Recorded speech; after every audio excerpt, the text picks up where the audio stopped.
잠깐 사진 한번 보시겠습니다. 제가 볼 때 윤석열 정부는 입틀막 정권인 것 같습니다.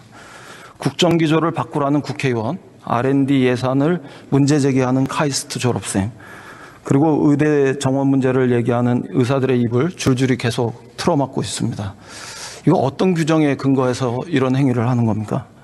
미란다 고지 같은 뭐 이런 어떤 과정들이 있습니까?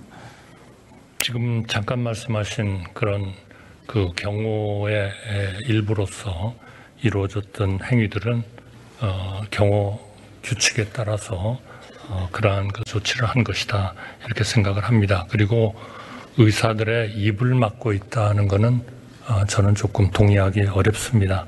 의사들과 130회가 넘는 논의를 하고 또 의사협회와도 28회 이상의 노력을 해서 그동안에 대한민국의 최대 과제 중에 하나인 의료개혁에 대한 기본 그러한 그 정책을 만들고 그리고 대학교의 의대의 정원의 문제도 그러한 그 일환으로서 추진하고 있다. 그렇게 말씀드리겠습니다. 과거 군사 독재 정권 시절의 불신 검문 기억하십니까? 뭐 지금도 있지 않겠습니까? 불신 검문은? 무작위적인 불신 검문은 불법입니까? 합법입니까? 제가 지금 구체적으로 법적으로는 자신 있게 말씀드리기는 어렵습니다만 범죄의 혐의나 기타 주의의 위해를 가할 수 있을 때는 할 수 있지 않나 이렇게 생각합니다.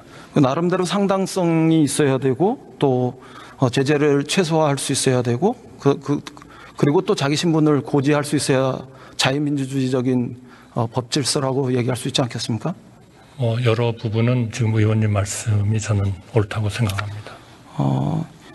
무조건적인 입틀막 이런 것보다는 관계 법령, 법규 이런 것들을 검토하셔서 개정해야 되지 않을까요? 그 부분은 개선해야 되지 않겠습니까? 그 부분은 이제 국가 원수를 경호한다는 하나의 그런 기본적인 규칙에 따라서 저는 행한 행위라고 보기 때문에 항상 지금 의원님께서 말씀하신 대로 법이 미비하다면 그런 것들은 국회에서 좀 충분히 논의하셔서 개정도 가능하리라고 생각합니다. 저는 그러나 구체적으로 그 법이 개정되기 전까지 계속해서 입틀막을 할 수 있습니까? 그렇게 하겠다는 뜻입니까? 그러니까 국가 원수에 대한 경호의 규칙상 그렇게 할 수 있다면 그거는 불가피한 것이다 이렇게 생각합니다. 법률이 있어서 그에 관련한 규칙이 있느냐 이렇게 물어봤더니 보안상의 이유로 제출을 안 하셨던데 관계 법규를 다시 돌아보시고 개선할 필요가 있으면 개선하시는 게 좋을 것 같습니다. 언제까지나 이렇게 무조건 다 틀어막고 갈 수는 없을 것 같습니다. 두 번째 사진 한번 보시겠습니까? 닭장차, 흔히 그 정경차를 그렇게 얘기했습니다만 거기에 양심수 가족들을 태워도 또 김영삼 총재를 격리해도 또 김근태 의장의 팔을 꺾어도 더 많은 학생과 시민들은 집회와 시위로 이어져 갔습니다. 또 사선을 넘나들었던 김대중의 길 이런 것들은 더 많은 민주주의 열망으로 확장되었고 단식 중인 야당 대표를 아무리 조롱해도 민주주의 열망 이런 것들은 틀어막지 못합니다. 마찬가지로 우리 국민의 소리 이런 것들을 틀어막는 이런 관계 법규 이런 것들은 개정의 길로 나가는 것이 온당하다 이렇게 생각합니다. 윤석열 정부를 향해서 독재 정부다, 독재의 길로 가고 있다 이런 평가에 동의하십니까? 전혀 동의하지 않습니다. 우리나라는 자유민주주의를 기반으로 하는 그러한 국가다 그렇게 생각합니다. 저는 총리가 그렇게 동의하지 않을 거라고 생각합니다. 그런데 왜 국민들은 검찰 독재다 이렇게 생각할까요? 국민들의 판단이 다를까요? 틀릴까요? 검찰 독재라는 그러한 어휘 자체가 저는 맞지 않다 이렇게 생각합니다. 누군가는 법을 집행해야 되고 그것이 자유민주주의의 기본이고 또 법치주의라는 것이 가장 또 기본이 되는 거 아니겠습니까? 만약에 검찰의 그러한 그 범죄에 대한 수사 행위가 맞지 않다면 그거는 관계 법률에 의해서 다 견제가 되고 법원에 의해서 견제가 되는 저는 그러한 하나의 대응을 다 가져오리라고 생각합니다. 삼권 분립 시스템이나 법치의 정상적 작동 이전에 국민들의 정치적인 평가, 판단이 있습니다. 여론조사를 보면 66.5%의 국민이 검찰이 지배하는 나라가 만들어지고 있다. 이렇게 반응하고 있습니다. 국민이 독재라면 독재다. 또 아무리 독재라고 해도 국민이 아니라고 하면 민주라 하면 민주다. 뭐 이렇게 이야기할 수는 없습니다. 그러나 국민의 평가 이것이 그렇게 향하고 있다. 이런 점들은 우리가 주목해서 돌아봐야 되지 않겠습니까?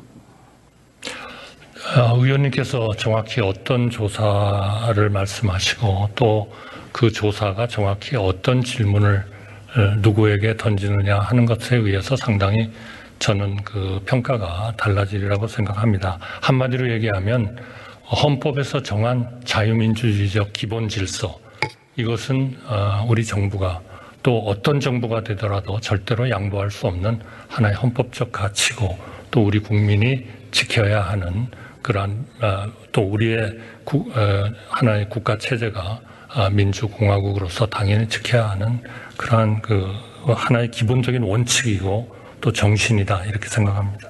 그 독재는 일반적으로 세 개의 과정, 세 개의 단계를 통해서 발전합니다. 형성이 됩니다. 우선 지배, 그 다음에 배제, 그 다음에 탄압 이렇게 갑니다. 지금 입틀막이 지배에 이어서 배제하고 혹은 탄압의 초기 그런 모습이 아니길 바랍니다. 독재는 또 다른 측면에서 의회 정치를 부정합니다. 잘 알고 계시죠? 네, 저희가 독재라는 체제를 특별한 어느 국민으로부터 수임받지 않은 예를 들면 군부라든지 특정 세력이 불법적 방법으로 권력을 쟁취하는 그래서 그렇게 해서 국민에 대한 하나의 그런 기본적인 자유민주주의 원칙을 지키지 않는 것, 그거는 비교적 눈에 보이는 독재라고 생각합니다. 그러나 요즘 세계적으로 보더라도 합법적인 그러한 것을 다 갖추면서 실질적인 독재적인 이런 양상을 보이는 그러한 나라들이 상당히 많습니다. 예를 들면 우리 정치가 너무나 양극화되다 보니까 소위 그 극렬한 세력들, 지지하는 세력들이 뭐 저희가 거기에다가 뭐라고 붙여야 될지 모르겠습니다만은 본인들의 얘기 아니면 아무 얘기도 듣지 않는 이런 상황들이 발생하는 거 정말 우려스러운 일이고 그런 것들이 사실은 어떤 하나의 그 독재적인 양태를 보이는 거 아닌가. 그래서 정말 이거는 우리 정부도 물론 노력을 하겠습니다만은 정치권에서도 그러한 그 민주주의, 자유민주주의의 가장 그 해가 되는 그러한 그 반지성주의, 과학과 그런 진실에 바탕하지 않고 자기가 듣고 싶은 거를 듣고 거기에 따라서 행동하고. 총리님 이상하게 하시고 싶은 말씀을 하시는 것 같은데 제가 얘기하는 건 지적하고 싶은 건 이겁니다. 의회를 부정한다는 것은 핵심적으로는 의회가 가져 있는 의회의 그 가장 특징에 하나일 수 있는 입법권을 부정하는 겁니다. 입법권을 무력화시키는 거죠. 윤석열 정부 들어서서 거부권 행사가 9건이고 이거는 이승만 정부를 빼고는 민주화 이후 최고의 수치입니다. 불과 2년 만에, 2년도 채 안 된 시간에. 그로 인해서 민생만 어려워졌습니다. 양곡법 거부가 농민을 힘들게 하고 간호법 거부로 갈등이 고조되고 노란 봉투법을 거부하면서 노동자에 대한 핍박, 배제 이런 것들은 지속되고 이태원법을 외면하면서 오송 참사도 반복되었습니다. 행정입법 4,318개 중에서 194건을 법제실에서 검토했는데 그중에 100건이 위법성이 지적됐습니다. 그 위법성의 백미는 검찰의 수사권 적용, 그리고 국정원의 역할, 경찰국 신설 등 이른바 권력기관의 권한 확대를 시행령 개정을 통해서 시도한 겁니다. 이런 부분들은 입법권을 무력화시키고 결과적으로는 의회주의를 부정하는 독재의 한 모습으로 볼 수 있는데 그렇지 않습니까? 이러한 것이 이제 우리 국가의 기본적인 정신인 자유민주주의에 어긋나고 법치주의에 어긋나는 거라면 그거는 여러 가지 우리의 헌법재판소의 기능이라든지 여러 기능을 통해서 저는 분명히 견제를 받으리라고 생각합니다. 그러나 아직까지 그러한 것에 대한 하나의 도전 내지는 개정 요구는 저희가 받은 바가 없다 하는 말씀을 드리겠습니다. 법을 행정명령으로 무력화시키는 것은 일종의 시행령 쿠데타입니다. 많이 지적됐지만 서울의 범 혹시 영화 보셨습니까? 저는 뭐 그 내용을 너무 잘 알고 정승화, 장태환에게 막히니까 전두환 군부가 12.12 쿠데타를 했습니다. 이것과 똑같습니다. 수사권을 쥐고 기소권을 독점하려는 검찰 독재가 국회에서 맡기니까 정부가 시행령 쿠데타로 검찰 개혁을 무력화시키고 있는 거 아닙니까? 저는 뭐 그 문제에 대해서 우리 헌재나 이런 쪽에 하나의 문제 제기가 없었다 이렇게 생각을 해서요. 저는 그것이 법률의 범위 내에서 이루어진 하나의 그 시행령의 제정이고 또 그 시행령에 의해서 이루어지고 있다. 행정이 이루어지고 그 검수완박으로 이렇게 많은 분들이 비난하기도 하지만 저는 그나마 검찰 개혁을 안 했으면 정말 큰일 날 뻔했다 이렇게 생각합니다.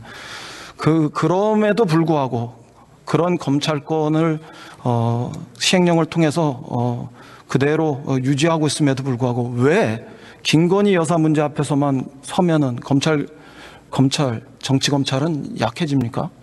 그 이유는 뭡니까? 왜 수사를 안 합니까? 도이치모터스 등등. 그 문제에 대해서는 모든 건 법과 관련되는 규정에 따라서 처리되리라고 생각을 합니다. 그 얘기 들어보신 적 있습니까? 유검 4편, 무검 4편. 네, 뭐 일종의 권력을 가진 사람은 그러한 책임으로부터 권력이 아니라 면책된다. 검찰이에요. 검찰. 유검. 저는 뭐 검찰이 그런 상황의 행동을 하고 있다. 저는 그렇게 생각하지는 않습니다. 그 김건희 특검법의 제2요구 또 이거는 양평 게이트와 함께 부패와 비리에 대한 의혹만 증폭시키고 있고 유검 무죄, 무검 유죄라는 즉 검찰 카르텔이 대한민국에서 가장 강력한 방탄 카르텔이다 이런 점을 다시 한번 증명하는 거라고 생각합니다. 김건희 여사의 방탄으로 국가 시스템이 무너지고 법치가 붕괴하고 권력 사유화가 정점을 향해서 치닫지 않도록 총리가 살펴보시기 바랍니다.